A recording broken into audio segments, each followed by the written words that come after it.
ಜಗತ್ತಿನ ದುಬಾರಿ ಕಾಫಿ ಯಾವುದೆಂದರೆ ಅದು ಬ್ಲ್ಯಾಕ್ ಐವರಿ. ಇದನ್ನು ಹೇಗೆ ತಯಾರಿಸ್ತಾರೆ ಗೊತ್ತಾ? ಆನೆಲದಿಂದ. ಹೌದು, ಇದನ್ನು ಆನೆಲದಿಂದ ತಯಾರಿಸ್ತಾರೆ ಅಂದರೆ ನೀವು ನಂಬಲೇಬೇಕು. ಇದ್ರ ಬೆಲೆ 1 kgಗೆ 2 ಲಕ್ಷ ರೂಪಾಯಿಗಿಂತ ಅಧಿಕವಾಗಿದೆ. ಈ ಕಾಫಿನ ತಯಾರಿಸೋ ರೀತಿ ಕೇಳಿದರೆ ನೀವು ಜನ್ಮದಲ್ಲಿ ಕಾಫಿ ಮುಟ್ಟಲ್ಲ. ಹಾಗಾದರೆ ಈ ಕಾಫಿನ ಯಾವ ಥರ ತಯಾರಿಸ್ತಾರೆ ಕೇಳಿ.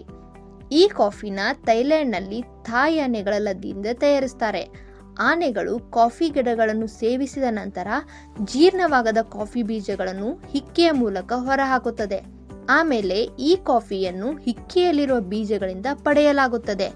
ಹಿಕ್ಕೆಯಲ್ಲಿರುವ ಕಾಫಿ ಬೀಜಗಳನ್ನು ಕೊಯ್ಲು ಮಾಡಿ ಸ್ವಚ್ಛಗೊಳಿಸಿ ಕಾಫಿ ಗ್ರೈಂಡ್ಗಳಾಗಿ ಸಂಸ್ಕರಿಸಿ ಬ್ಲ್ಯಾಕ್ ಐವರಿ ಕಾಫಿನ ತಯಾರಿಸಲಾಗುತ್ತದೆ.